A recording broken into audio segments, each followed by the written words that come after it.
أجمعين سيدنا وسيد الأولين والآخرين حبيبنا وحبيب إله العالمين إمام المرسلين وخاتم النبيين أبي القاسم المصطفى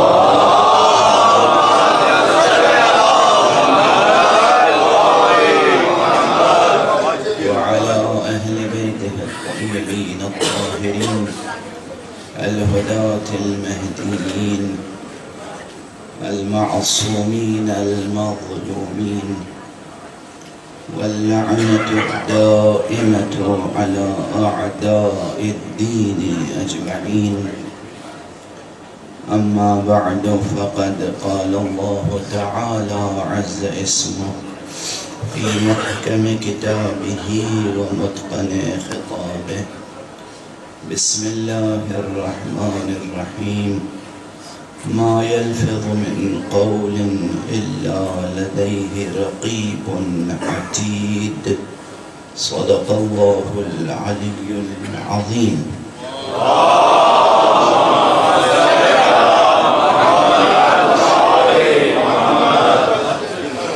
بلندر صلوات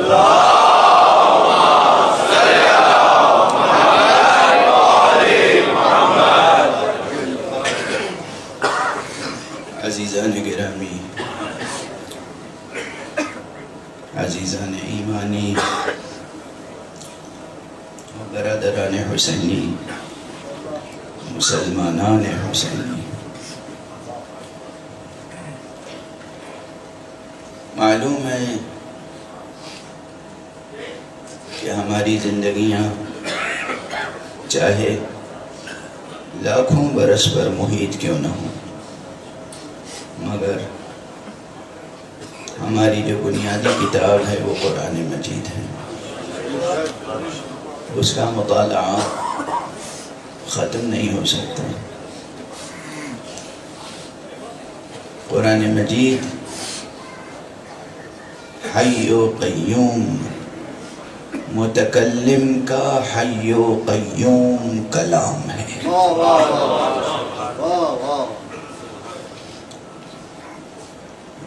حی و قیوم یہ صفت متکلم کی بھی ہے، یہ صفت اس کلام کی بھی ہے.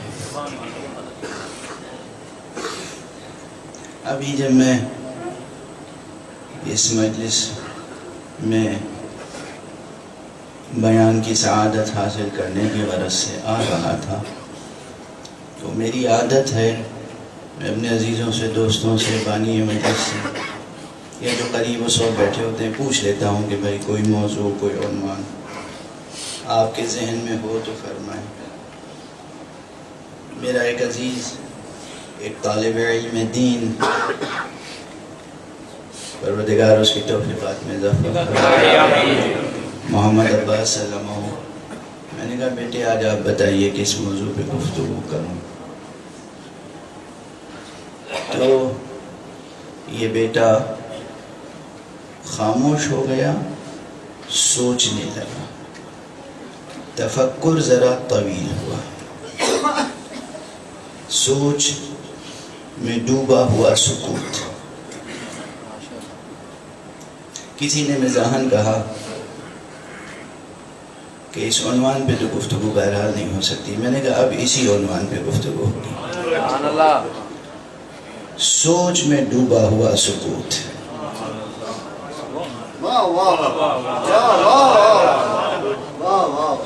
کاش ہر متکلم کو کلام سے پہلے سوچ میں ڈوبا ہوا سکوت نصیب ہو جائے.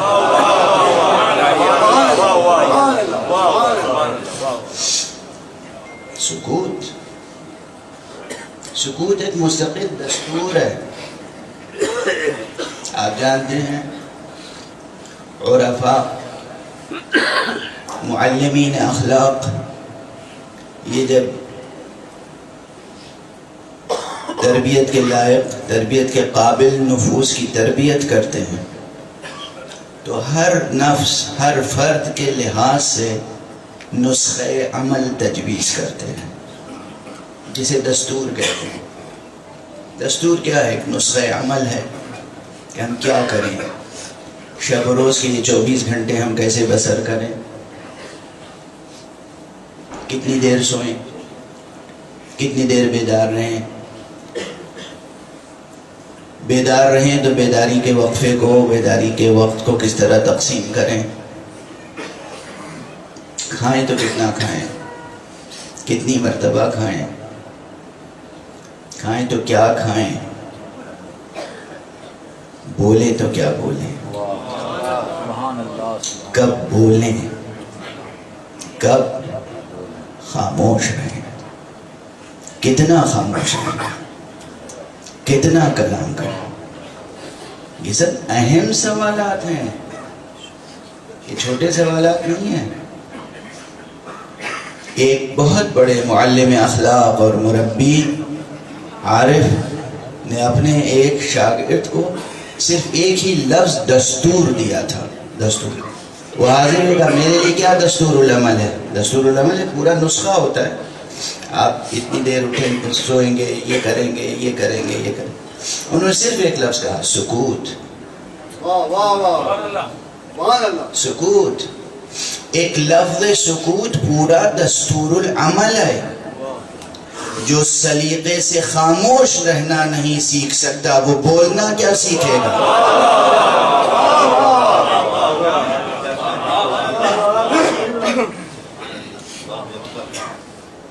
خاموش رہنا ہنر ہے، خاموش رہنا فن ہے، خاموش رہنا بولنے کے لیے استعداد فراہم کرنا ہے، خاموش رہنا تکلم کے لیے طبیعت کو آمادہ کرنا ہے، اور وہ بھی وہ سکوت، وہ خاموشی جو تفکر میں ڈوبی ہوئی ہو۔ سکوت، خاموشی صرف بے صدا ہو جانے کا نام نہیں ہے۔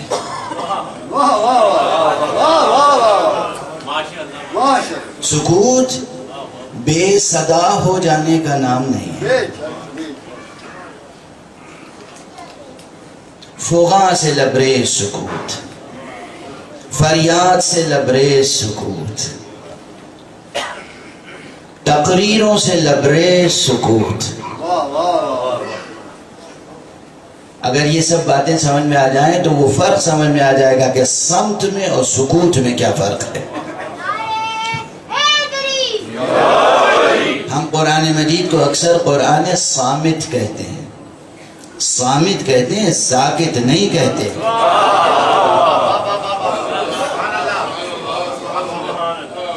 یہ بحثیں ہیں یہاں پر، کیا آپ سمجھتے ہیں کہ صامت اور ساکت مترادف کلمات ہیں؟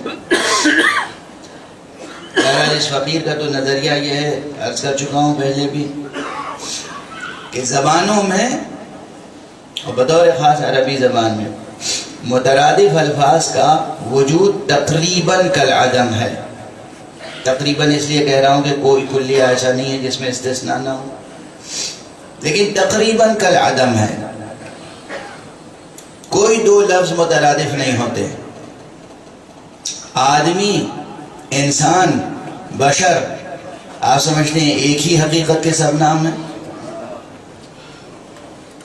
لفظ آدمی کا مفہوم الگ ہے، لفظ انسان کا مفہوم الگ ہے، لفظ بشر کا مفہوم الگ ہے۔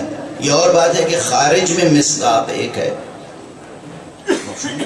مترادف نہیں ہے یہ الفاظ، سینونیمس نہیں ہے، یہ الگ الگ لفظ ہیں، الگ الگ ورڈز ہیں۔ تو سکوت اور صمت ایک نہیں ہے۔ خاموش رہنا، کبھی خاموش رہنا اس موقع پر جہاں بولنے کا موقع ہو، خاموش رہنا گناہ ہے۔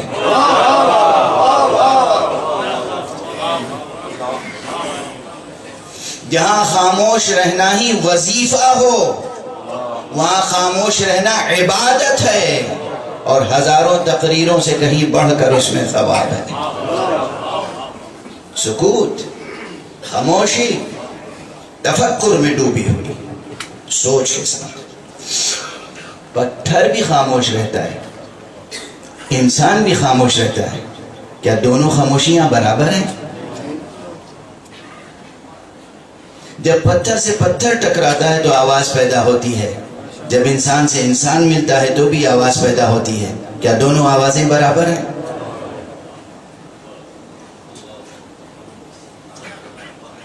جمادات کی خاموشی الگ خاموشی ہے، انسان کی خاموشی. کاش ہم لوگ، سب سے خطاب ہے میرا صاحب سے، اپنے نفس کو شامل کر کے بولنے کی کوشش ہر ایک کرتا ہے. خاموشی ایک ریاضت ہے، ریاضت ایک ریاض نفس ہے. انسان سمجھتا ہے ہم بولیں گے تو پہچانے جائیں گے، واقعاً بولنے سے پہچانا جاتا ہے انسان. اس میں کوئی شک نہیں ہے، اس میں کوئی شک نہیں ہے کہ بولنے سے پہچانا جاتا ہے انسان. مگر وہ کیسا انسان ہوگا جو خاموشی سے بھی پہچانا جائے.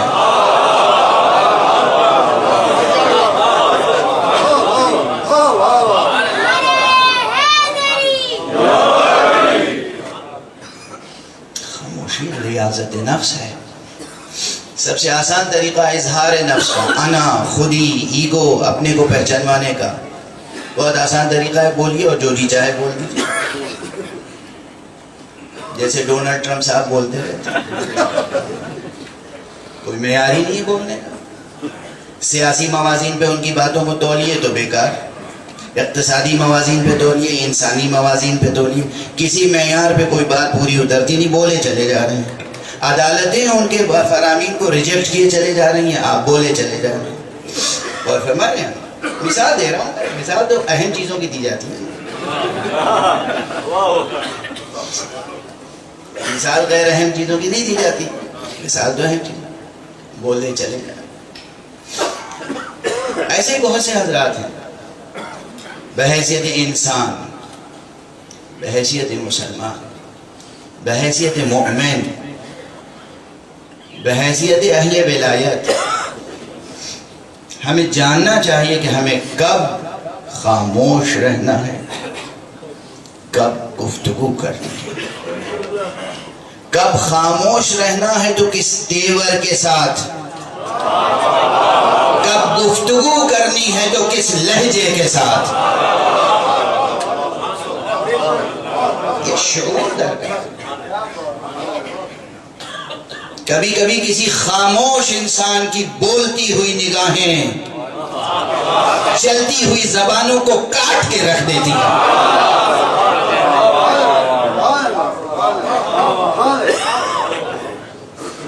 سکوت، سکوت. اور اگر یہ سارے آداب سیکھنے ہوں، سارے آداب، آپ سمجھتے ہیں تضاد ہے؟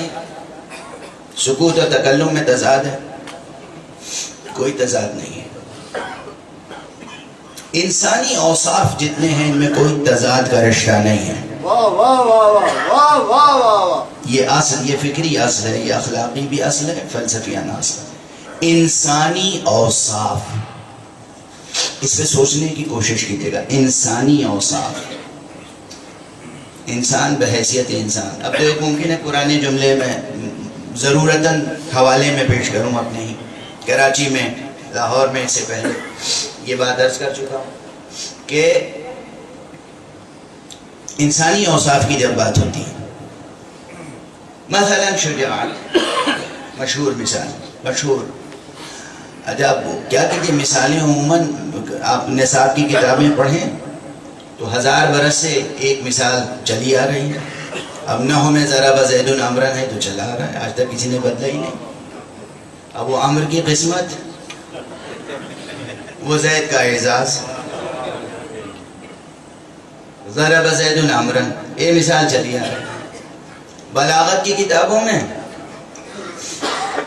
شجاعت کی مثال میں، تشبیہ کے باب میں، زید کالاسد، زید کی مثال شیر جیسی ہے.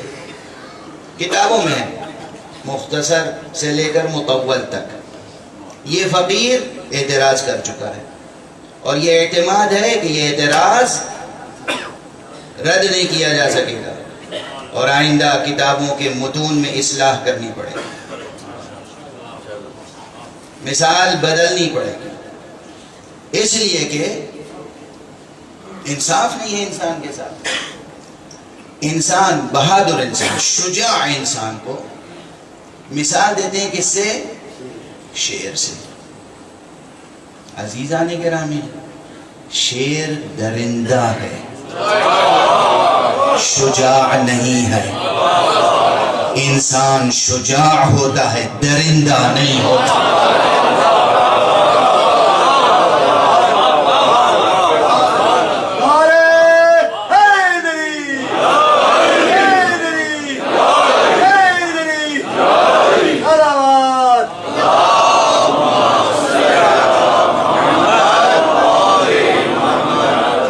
بلندر صلوات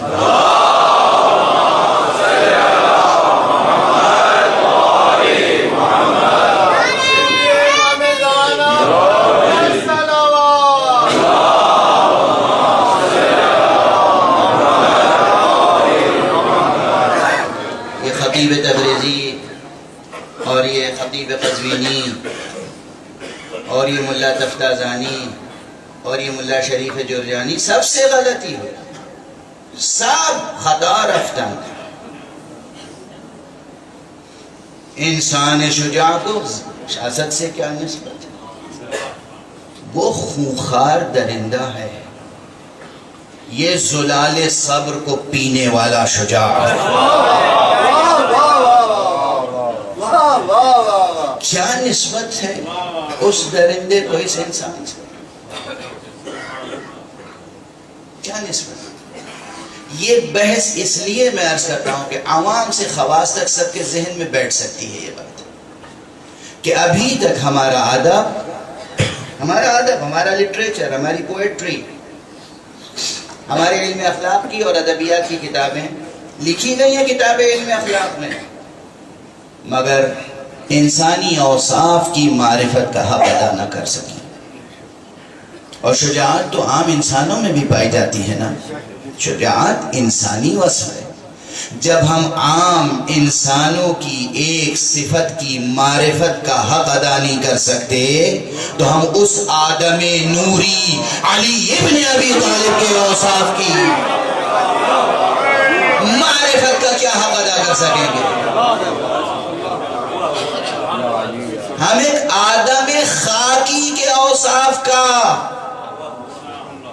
بیان کرنے کے لائق نہیں بن سکے تو آدم نوری کے اوصاف کا کیا بیان کرتا ہے؟ علی آدم نوری ہے، علی ابن ابی طالب سلام اللہ علیہ۔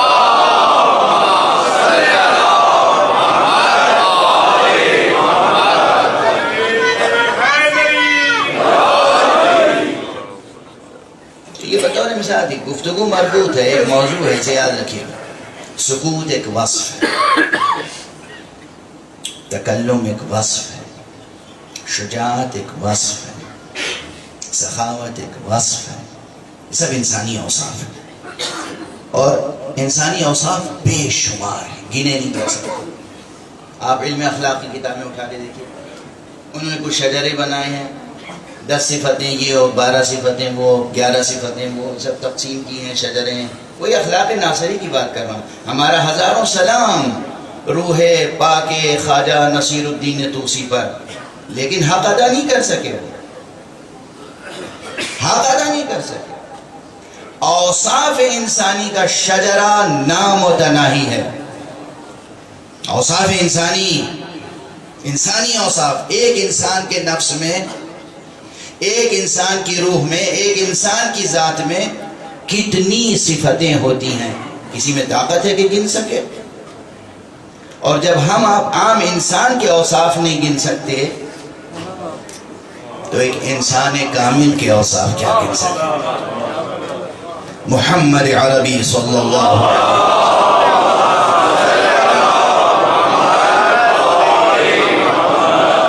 امیر المومنین علی ابن ابی طالب علیہ السلام،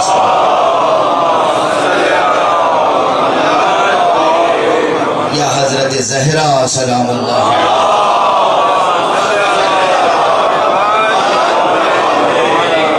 اب ان کے اوصاف کیا گن سکتا شجرہ اوصاف انسانی، ذات انسانی میں، روح انسانی میں، نفس انسانی میں کیا کمالات ہیں، کیا اوصاف کے نام ہیں۔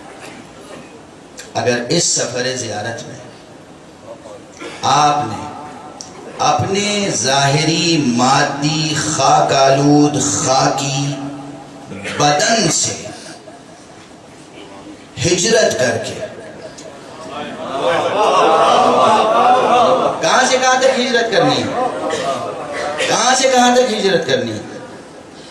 آپ کو اپنے اس وجود کے اندر ہجرت کرنی ہے، بدن سے روح تک کی ہجرت، خاک سے نور تک کی ہجرت۔ اگر یہ باب علی سے باب حسین تک کی ہجرت کرنے کے دوران آپ نے یہ سفر بھی طے کر لیا تو آپ کی زیارت بار بار ہے۔ یہاں آئے ہیں کیا لے کے جائیں گے، کیا لے کے جائیں گے؟ پہلے بھی ایک بار اسی طرح میں عرض کر چکا ہوں، لوگ آتے ہیں تبرک زیارات، کوئی عطر خریدتا ہے، کوئی نقل خریدتا ہے، کوئی کفن خریدتا ہے، ٹھیک ہے، ویسے سب سے بہترین تبرک کربلا کا کفن ہی ہے۔ میں نہیں چاہتا کہ ابھی آپ گریہ کریں، مگر جملہ زبان پر آ گیا ہے، ایک بے کفن کے شہر سے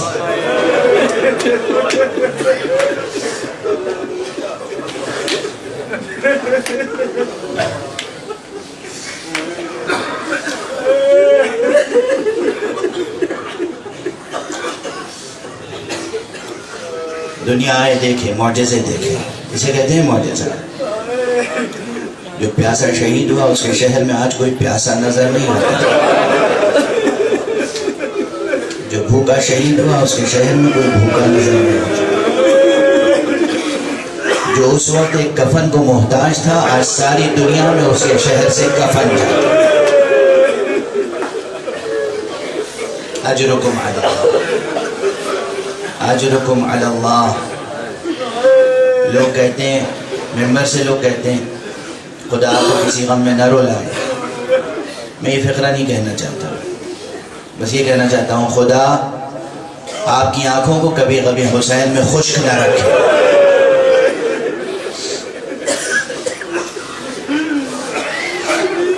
میرے ساتھ ابھی مسائل نہیں پڑھ رہا ہوں، ابھی مسائل نہیں، بحث آگے چل رہے، گفتگو آگے بڑھ رہی، بات اوصاف انسانی کر رہا تھا۔ یہاں سے کیا لے کے جائیں گے؟ عطر۔ یہ جو عطر شیشی میں ہوتا ہے، کپڑے پہ لگاتے ہیں، مشین میں دھلتا ہے کپڑا، عطر کا اثر زائل ہو جاتا ہے۔ ایسی خوشبو لے کے جاؤ جیسے دنیا کا کوئی مادہ اس خوشبو کو زائل نہ کر سکے۔ وفا کی خوشبو لے کے جاؤ، وفا کی خوشبو، وفا کا عطر، اوصاف انسانی کا عطر، جس میں آپ کا نفس ہمیشہ بسا رہے۔ اسے مبالغہ نہ سمجھیے گا، اگر روح پاکیزہ ہو تو انسان کے پسینے میں کبھی بدبو نہیں پیدا ہو سکتی۔ لکھ لیجیے گا اسے، لکھ لیجیے گا اسے۔ اگر انسان کی روح پاکیزہ ہو، اگر انسان کے خیالات پاک ہوں، اگر یہاں کوئی گندگی نہ ہو، کوئی نجاست نہ ہو، کوئی رجس نہ ہو، کوئی کمزور بات دل دماغ میں، حاشیہ خیال میں، وہم و گمان میں نہ آتی ہو، اس انسان کے پسینے میں بدبو نہیں ہو سکتی۔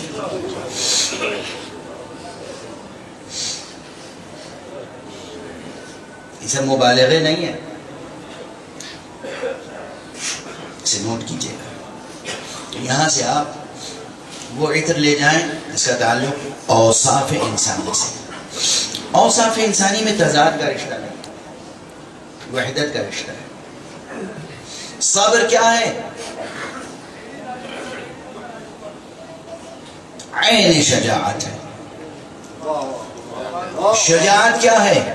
عین صبر. جو صابر نہیں ہوگا وہ شجاعت کا اظہار کیسے کر سکے گا؟ جو شجاع نہیں ہوگا وہ صبر کیسے کر سکے گا؟ جسے تکلم کے آداب نہیں معلوم ہوں گے وہ سکوت بھی کیسے اختیار کر سکے گا؟ جسے سکوت کا راز نہیں معلوم ہوگا وہ تکلم بھی کیسے کر سکے گا؟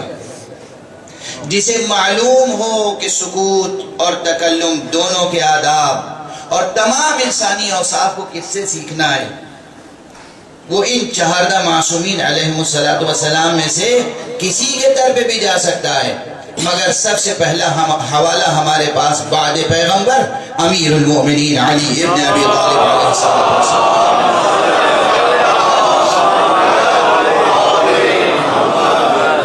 بس دیر تک اب گفتگو نہیں کروں گا. آپ حضرات کو ظاہر ہے کہ یہاں زیارتوں سے بھی مشرف ہونا ہے اور یہاں دل و دماغ کی کیفیت کچھ اور ہوتی ہے.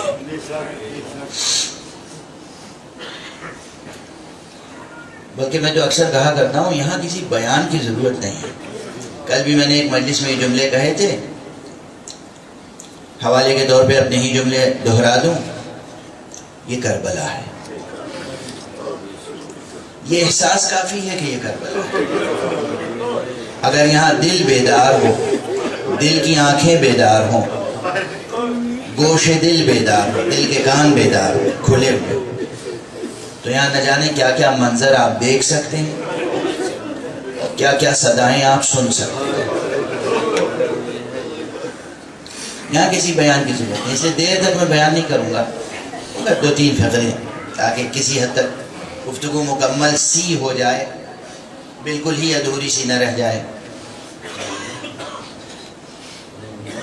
اگر یہ دیکھنا ہو کہ سکوت اور تکلم اس میں کیا رشتہ ہے، دونوں کا محل و موقع کیا ہے، تو کہیں اور جانے کی ضرورت نہیں ہے. خطیب نہج البلاغہ کے در پہ چلے جائیں.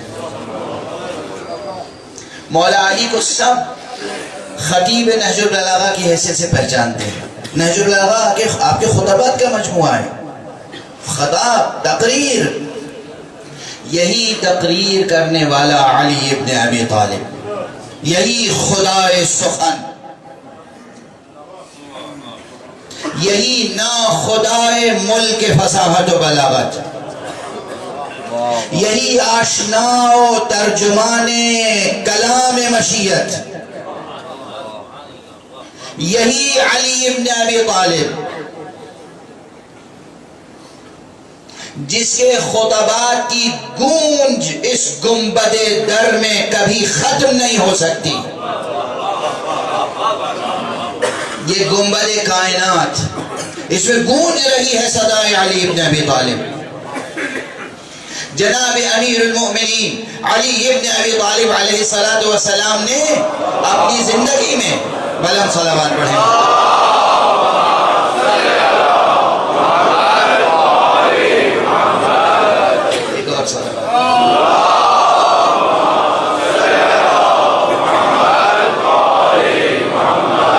اپنی حیات طیبہ میں 1 مرتبہ نہیں، 2 مرتبہ نہیں، 14 مرتبہ سلونی سلونی قبل ان تفقدونی فرمایا ہے.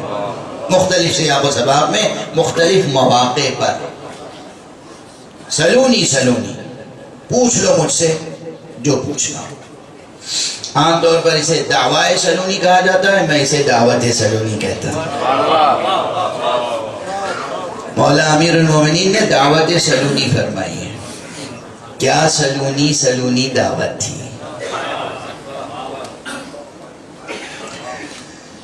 ذات گرامی امیر علیہ السلام کی شان اس سے کہیں بلند ہے کہ آپ صرف دعویٰ کریں. آپ دعوت فرماتے تھے. 14 مرتبہ آپ نے اپنی حیات طیبہ میں سلونی سلونی فرمایا ہے. تو یہ تکلم ہے نا، خطاب ہے نا. یہی امیر المومنین جو 14 مرتبہ سلونی کہنے والے ہیں اور جن کے خطبات نہج البلاغہ کی 2 دفتیوں کے درمیان محدود نہ ہو سکے،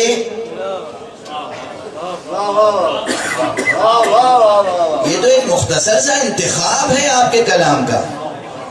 نہج البلاغہ میں کوئی ایک خطبہ بھی آپ کا مکمل خطبہ نہیں ہے. کسی تقریر کا ایک پیراگراف، کسی تقریر کے 2 پیراگراف، کسی تقریر کے 3 پیراگراف، کسی تقریر کا ایک جملہ، کسی تقریر کے 2 فقرے. یہ اقتباس ہے، اقتباس. نہج البلاغہ کی 2 دفتیوں کے درمیان تمام تقریریں جناب امیر کائنات علیہ السلام کی نہیں جمع ہو سکی. اس کے بعد نہ جانے کتنی کتابیں استدراک نہج البلاغہ کے طور پہ لکھی گئیں اور ابھی لکھی جا رہی ہیں. یہی امیر المومنین جن کے اتنے خطبات موجود ہیں، جنہوں نے بار بار سلونی سلونی ارشاد فرمایا، تاریخ شاہد ہے جب تک رسول اللہ صلی اللہ علیہ وآلہ وسلم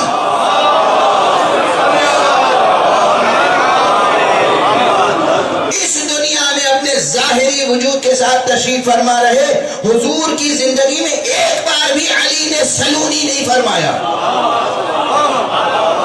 وہ سکوت علی، یہ کلام علی.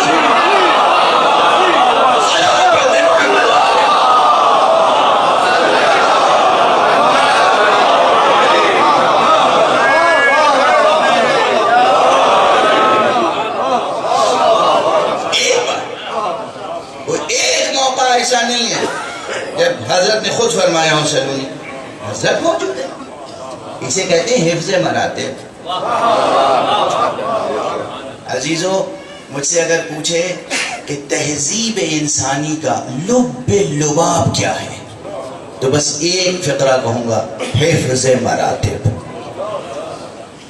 بڑے کو بڑا سمجھنا، چھوٹے کو چھوٹا سمجھنا، بزرگ کو بزرگ سمجھنا، بزرگوار کو بزرگوار سمجھنا. ایسا نہ ہو بزرگ کو بزرگوار سمجھ لیا جائے. ایک سلام پڑھ دیجیے محمد.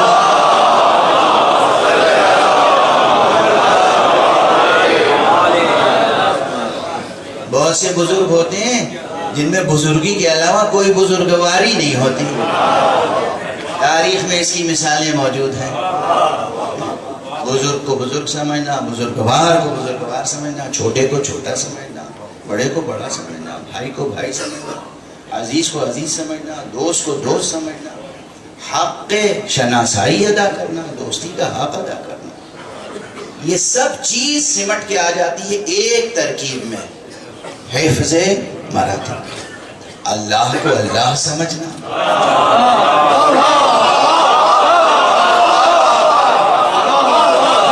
رسول اللہ کو رسول اللہ سمجھنا، نبی کو نبی سمجھنا، وصی کو وصی سمجھنا، ولی کو ولی سمجھنا، علی کو علی سمجھنا.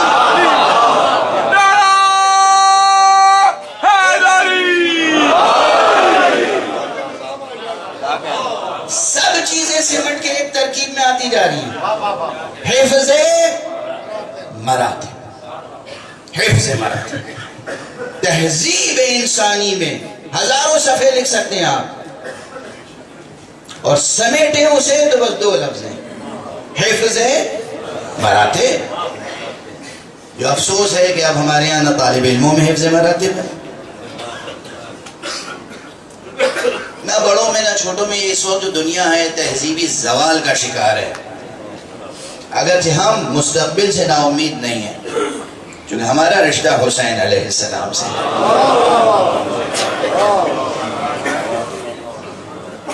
ہم مستقبل سے نامایوس نہیں ہیں، لیکن حال سے پریشان ضرور ہیں. پوری دنیا میں جتنے بھی قومیں اور قومیتیں ہیں، یہودی ہوں، مسیحی ہوں، ہندو ہوں، مسلمان ہوں، ہر قوم میں، ہر قومیت میں، ہر ملک میں ایک عجب فتنہ برپا ہے. تہذیبی زوال، تہذیبی انحطاط. انسانی تہذیب حیوانی تہذیب بنتی چلی جا رہی ہے، اور حیوانی تہذیب میں نے ترکیب مجبوراً استعمال کی، ورنہ حیوان کو تہذیب سے کہتا ہے. مگر غور کیجئے تو آج کا انسان جتنی بد تہذیبی کرتا ہے اس کے مقابلے میں حیوان زیادہ مہذب نظر آتا ہے. حیوان کم سے کم، درندہ بھی جب بھوک لگتی ہے تو کسی کو نقصان پہنچاتا ہے. یہ انسان تو بغیر بھوک کے بھی دوسروں کو نقصان پہنچاتا ہے. بڑے المیہ سے گزر رہے ہیں ہم اس وقت پوری دنیا میں. ہم بڑے المیہ سے گزر رہے ہیں. یہ انسانی معاشرہ، ہم یعنی انسانی معاشرہ، انسانی معاشرہ بڑے المیہ سے گزر رہے ہیں. اور وہ المیہ انسانی اقدار کا المیہ ہے. یونیورسٹیز کا کیا حال ہے؟ آپ سمجھتے ہیں کیا تعلیمی نظام ترقی کر رہے ہیں؟ دنیا کی، پوری دنیا کی یونیورسٹیز میں دیکھیے دو چیزیں ہیں، کئی الفاظ ہیں. نالج ایک لفظ، وزڈم دوسرا لفظ، اسکل تیسرا لفظ.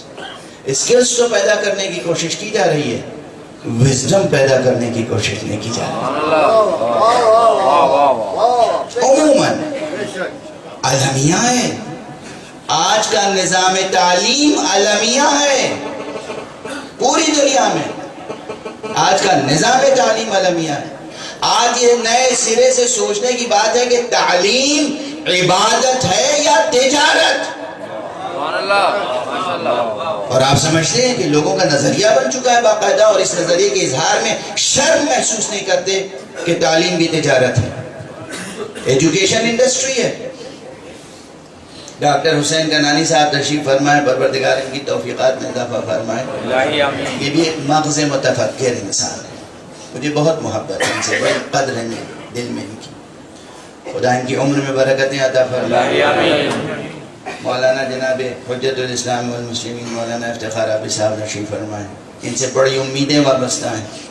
اور ابھی کل ہی ہم گفتگو کر رہے تھے انشاءاللہ ایک ادبی پروجیکٹ پر کہ کراچی میں ان کی سرپرستی میں، ان کی فعالیت کے ساتھ وہ کام ہو، تاکہ ہم کچھ اپنے معاشرے کی ادبی اور تہذیبی سطح کو بلند سے بلند تر کر سکیں. یہ حضرات سمجھ سکتے ہیں کہ ہمارا تعلیمی نظام کدھر جا رہا ہے. کئی برس پہلے ان حضرات کی موجودگی میں نے ایک جملہ استعمال کیا تھا آرٹس کاؤنسل کراچی میں کہ unfortunately religion has become an industry.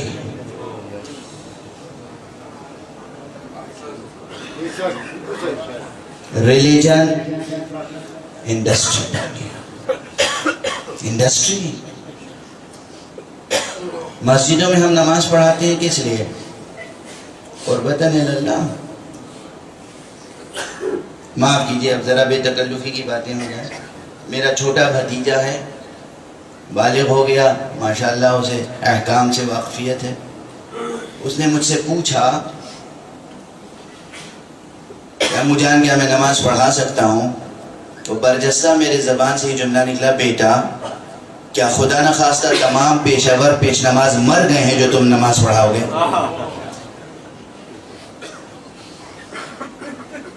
نماز پڑھانا پیشہ ہے، ذکر حسین کرنا پیشہ ہے. جو ہماری بزرگ نسل ہے ان سے پوچھئے، یہ لفظ پیشہ بھی ہمارے ہاں غیر مہذب لفظ سمجھا جاتا تھا. جو بزرگ بیٹھے ہوئے ان سے پوچھئے، پیشہ نماز پڑھانا پیشہ ہے، ذاکری پیشہ ہے، ذکر حسین پیشہ ہے، تعلیم دینا پیشہ ہے. تو ریلیجن انڈسٹری بن گئی، آزاداری انڈسٹری بن گئی. اس سے زیادہ بدتر بات نہیں ہو سکتی. اس سے زیادہ بدترین بات نہیں ہو سکتی کہ انسان سوگ منانے کی قیمت لے.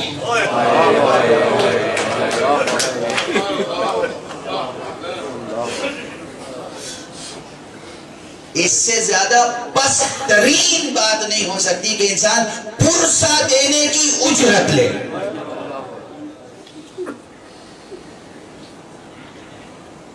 پرسہ کہتے کیا ہے؟ پرسہ.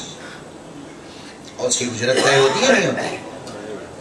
اور کس شدت سے، کس تندی سے، کس تلخی سے، کس حرفت سے، کس بازاری پن کے ساتھ.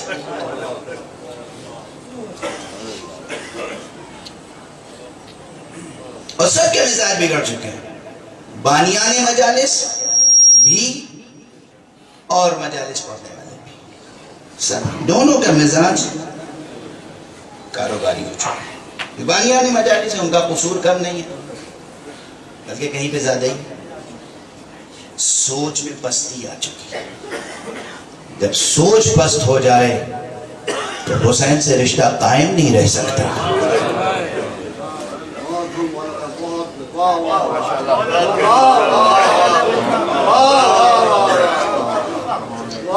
جب سوچ پست ہو جائے تو علی سے رشتہ قائم نہیں رہ سکتا, ٹوٹ جائے گا رشتہ.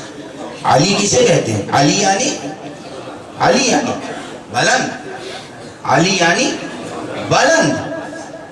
اور اگر ہم بس ہو جائیں گے تو بلندی سے رشتہ کیسے قائم رہے گا؟ کیسے ممکن نہیں. عزیزوں, بزرگوں, جوانوں, میری مائیں بہنیں سن رہی ہیں, آپ اپنی گود میں جو بچے ہیں ان کی تربیت کریں عشق اہل بیت کے ساتھ, عشق خدا کے ساتھ. انہیں انسانی اوصاف کی بلندیوں سے آشنا کریں. انسانی اوصاف کی بلندیاں, چپ رہنے کا بھی ہنر سکھائیں, بولنے کا بھی سلیقہ سکھائیں, اور یہ بتائیں کہ انسانی اوصاف میں وحدت کا رشتہ ہے, تضاد کا نہیں. بس جب گفتگو ایسی ہوتی ہے اور اکثر ایسی ہو جاتی ہے کہ میں اپنے دل و جان کے ساتھ انوالو ہو جاتا ہوں تو پھر طبیعت پہ بڑا بوجھ پڑنے لگتا ہے. اس لیے دامانے بیان کو سمیٹتا ہوں. انسانی اوصاف میں وحدت کا رشتہ ہے, تضاد کا رشتہ نہیں. اور یہ کیوں بار بار عرض کر رہا ہوں کہ انسانی اوصاف میں, انسانی اوصاف, ہیومن ایٹریبیوٹس, ورچیوز,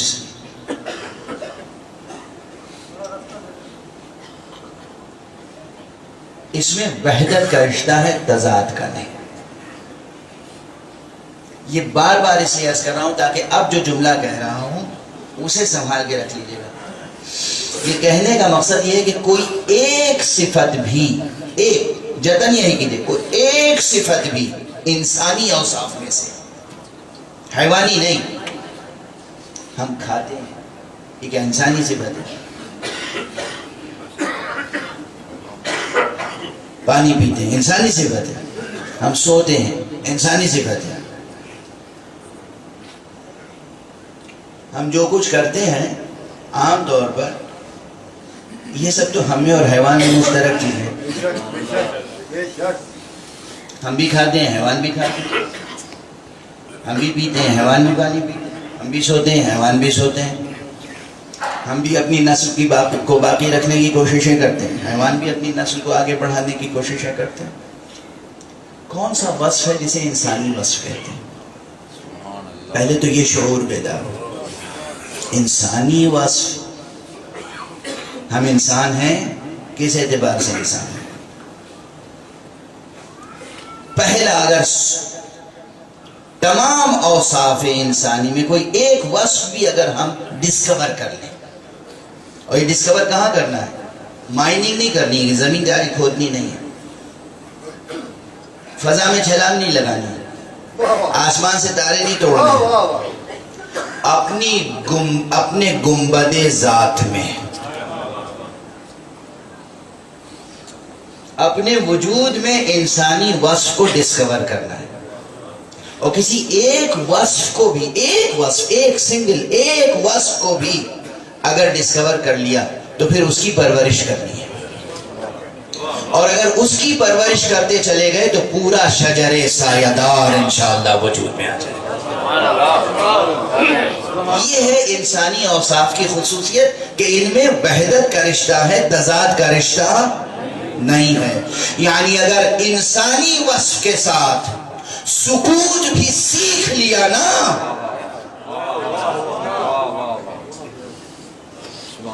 تو پورا شجرہ اوصاف انسانی اس ایک تخ میں صمت و سکوت سے وجود میں آ جائے گا. پورا شجرہ, پورا شجرہ. یاد رکھیے گا یہ بڑی اہم بحث ہے. میں ممبر پہ لطیفے سنانے کے لیے تو نہیں آتا ہوں, وقت گزارے کے لیے بھی نہیں آتا ہوں. آپ بھی وقت گزارے کے لیے مجلس میں تشریف نہیں لاتے ہیں. یہ سب بحثیں اس لیے پیش کرتا ہوں تاکہ ہم اس پر خود اپنے نفس کی تربیت کر سکیں اور اپنے نفس کو اس قابل کر سکیں کہ ہماری زبان سے آقا سلام قبول کریں. بڑا مرتبہ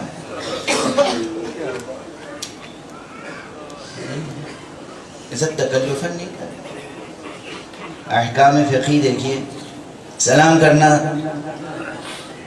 کرنا مستحب ہے، جواب دینا واجب ہے. اگر کوئی شخص نماز پڑھ رہا ہو، نماز واجب، اور سامنے آگے کوئی کہے السلام علیکم یا سلام علیکم، تو واجب ہے نماز پڑھنے والے پر کہ اسی حالت میں جواب دے، لیکن اسی صیغے میں. یہ نہیں کہے گا وعلیکم السلام، کہے گا سلام علیکم. سلام علیکم کا جواب نماز میں سلام علیکم. اتنا بڑا واجب ہے یہ. مگر وہیں فقہی کتابوں میں لکھا ہے کچھ لوگ ایسے ہیں جن کے سلام کا جواب دینا واجب نہیں ہے، یعنی اس لائق نہیں ہے کہ ان کے سلام کی طرف بھی اعتنا کی جائے یا توجہ کی جائے. واجب نہیں ہے کہ معنی یہ ہے کہ وہ کہہ رہے ہیں السلام علیکم، ہمارے لیے وہ لائق اعتنا نہیں ہے. کاش ہم ایسے ہوں کہ آقا کے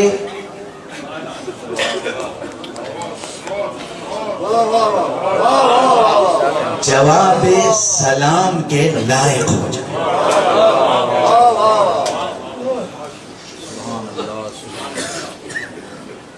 سوچنے کی بس اتنا کافی ہے، پوری زندگی کو بدل دینے کے لیے کافی ہے.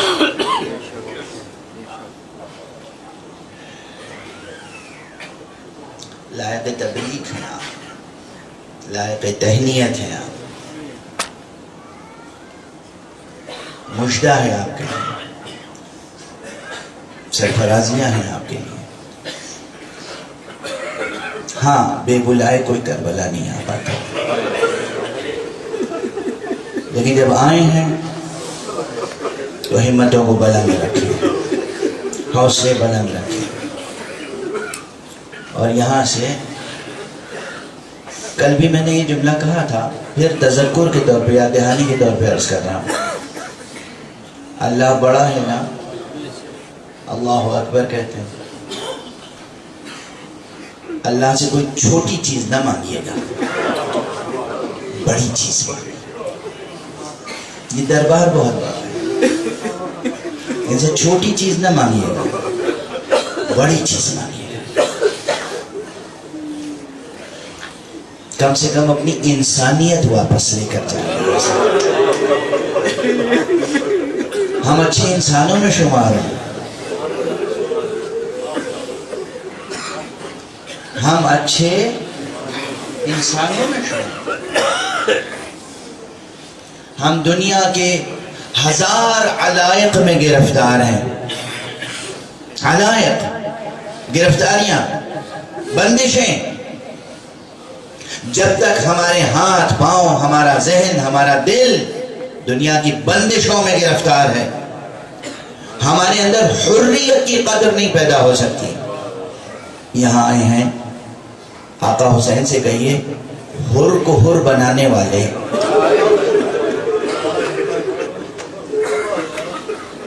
ہمیں بھی سرور آزادگی عطا کر دیجیے، ہمیں بھی آزادہ روی سکھا دیجیے، حریت کی قدروں سے آشنا کر دیجیے. ہم غلام دنیا ہیں، ہمیں آزاد بنا دیجیے. آزادی یہاں سے لے کے جائیے، خوئے وفا یہاں سے لے کے جائیے، شعور تکلم یہاں سے لے کے جائیے، شعور سکوت یہاں سے لے کے جائیے، شعور سمت یہاں سے لے کے جائیے، شعور وفا یہاں سے لے کے جائیے. یہ سب چیزیں ہیں یہاں سے لے جانے کی. اور ہاں، جو میں نے کہا تھا نا، غالب کا ایک شعر یاد آ گیا. عجیب شعر ہے، اردو کے بعض الفاظ کی بحث میں یہ شعر اساتذہ کوٹ کرتے ہیں. ڈھانپا یہ ڈھانپا اور ڈھانپنا کوئی بہت خوبصورت لفظ تو نہیں ہے نا. ڈھانکنا، پوشیدہ کرنا، چھپانا، یہ سب ہم بولتے ہیں. ڈھانپا تو نہیں بولتے نا. لیکن غالب نے یہ لفظ بھی ایسا استعمال کر دیا ہے کہ زیب دیتا ہے، اچھا لگتا ہے. ڈھانپا کفن نے داغے عیوب برہنہ کی. ڈھانپا کفن نے داغے عیوب برہنہ کی. میں ورنہ ہر لباس میں ننگے وجود تھا. نہیں، یہ تو ہم میں سے ہر ایک کی سزائے حال ہے. میں ہر لباس میں ننگے وجود ہوں. اسی لیے میں نے تھوڑی دیر پہلے کہا تھا یہاں سے سب سے بہترین چیز ہدیہ کفن ہے. کاش ہم یہاں سے سچے کفن بھی لے جائیں تو سچے شعور کے ساتھ. بس اب اس سے زیادہ میں اپنے جملوں کی بھی تشریح نہیں کر سکتا.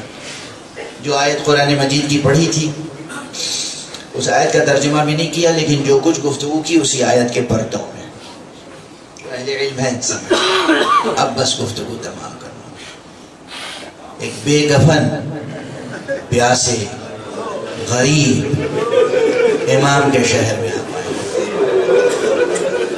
پرسہ دینے کے لیے، گریہ کرنے کے لیے. وہ ایک حوالہ بھی کافی ہے.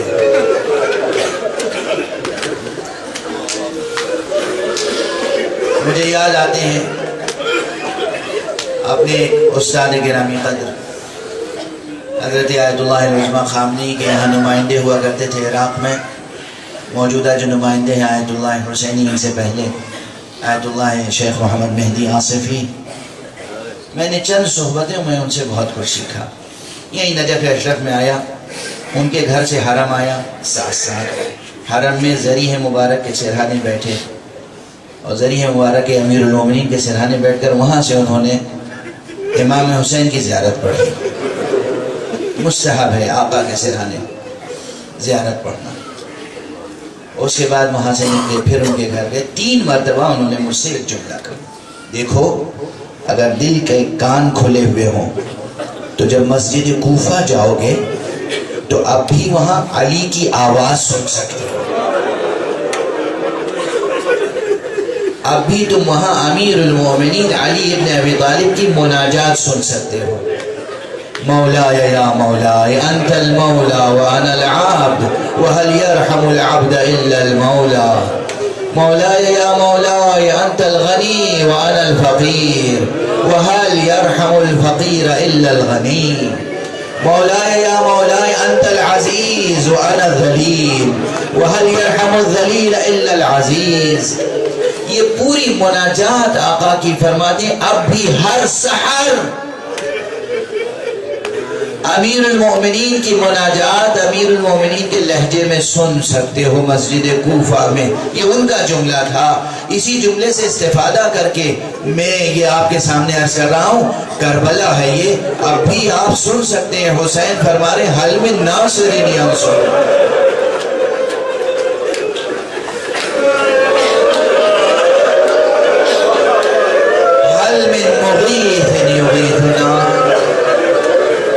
کیا کوئی ہے جو ہم اہل بیت محمد کی مدد کرے؟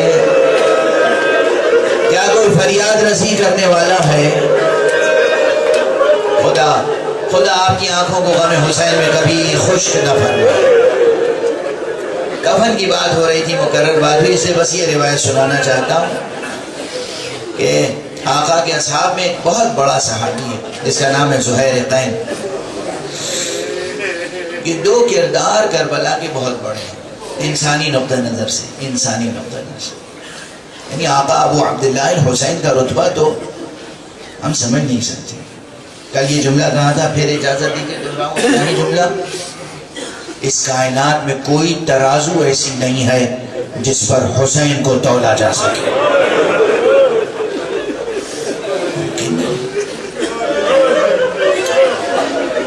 آقا حسین ممکن نہیں. اور یہی کیفیت آقا کے فرزند علی اکبر کی ہے. چہاردہ معصومین علیہم السلام کے بعد پوری کائنات میں سب سے افضل ذات علی اکبر کی ہے. یہ یاد رکھیے، یہ یاد رکھیے. اس کائنات میں اللہ کی ذات ہے، اس کے بعد چہاردہ معصومین، ان کے بعد سب سے افضل علی اکبر کی ذات ہے. کسی میں طاقت نہیں ہے جو جناب علی اکبر کا رتبہ سمجھ سکے. جناب ابن محمد، جناب قاسم، جناب عباس علیہ السلام کی بھی ایک چیز کافی، عباس ابن علی. اور عباس ابن علی، وہ عباس ابن علی جو ابن فاطمہ نہ ہوتے ہوئے بھی ایسا ہے کہ فاطمہ اسے اپنا بیٹا کہتی ہے.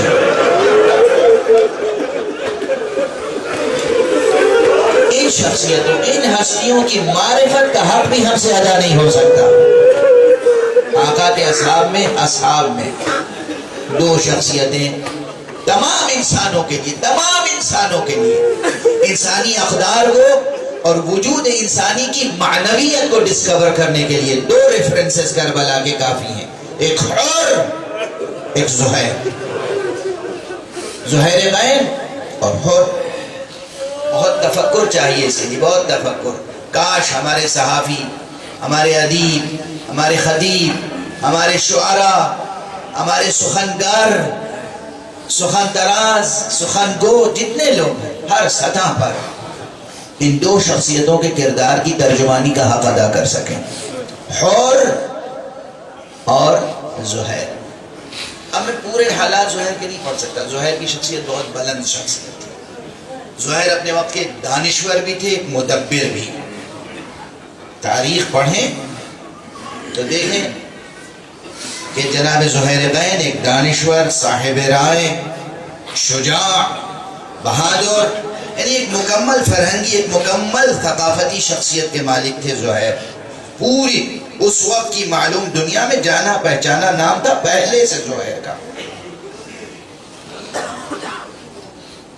یہ زہیر جب آقا ابو عبداللہ الحسین علیہ السلام سے ملاقات ہوئی اور سب کچھ جانتے تھے زہیر، مگر اپنے وجود کی معنویت سے آشنا نہ تھے.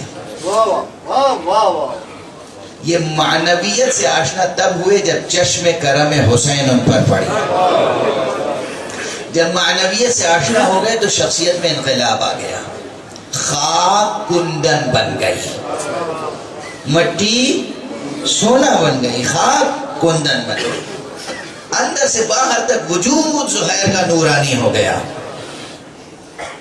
اس کے بعد خواتین سن رہی ہیں، ایک لفظ ایسا ہے جو مجھے خود اچھا نہیں لگتا استعمال کرنا، شریعت میں جائز ہے، مگر حدیث کے الفاظ ہیں کہ پروردگار عالم کو کسی جائز کام سے لفظ بغض کا ہے.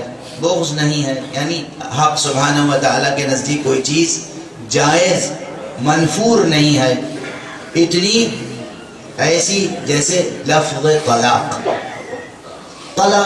کوئی شوہر اپنی زوجہ کو طلاق دے دے، یہ چیز خدا کو کسی اعتبار سے پسند نہیں ہے، ضرورتاً جائز قرار دے دیا ہے. کبھی کبھی یہی مسئلے کا حل ہوتا ہے. دنیا میں جتنی طلاقیں ہوتی ہیں زیادہ تر اختلاف اور نفرت کی بنا پہ ہوتی ہیں. شاید کائنات میں ایک طلاق ایسی ہے صرف میرے علم میں جو عشق اور احترام کی بنیاد پہ ہوئی ہے. زہیر جب آقا حسین سے مل کے آئے تو اپنی بیوی سے کہا اب میں تمہیں طلاق دے رہا ہوں. بیوی نے کہا آخر یہ کیا فیصلہ ہے؟ آقا حسین سے ملنے کے لیے تو میں نے بھیجا تھا، میں نے ہی تو کہا تھا کہ آقا بلا رہے ہیں تم جاؤ. یہ واپس آنے کے بعد مجھی سے جدائی. زہیر کی آنکھوں میں آنسو آ گئے. اب مجھے تمہاری بہت محبت ہے، میرے دل میں تمہاری بہت عزت ہے. مجھے معلوم ہے کہ میں آقا حسین کے ساتھ جا رہا ہوں، کربلا جا کے ہم سب شہید ہو جائیں گے، اور جب شہید ہو جائیں گے تو آقا حسین کا کلبہ اسیر ہوگا. میں یہ نہیں چاہتا کہ تم ان کے ساتھ اسیر ہو.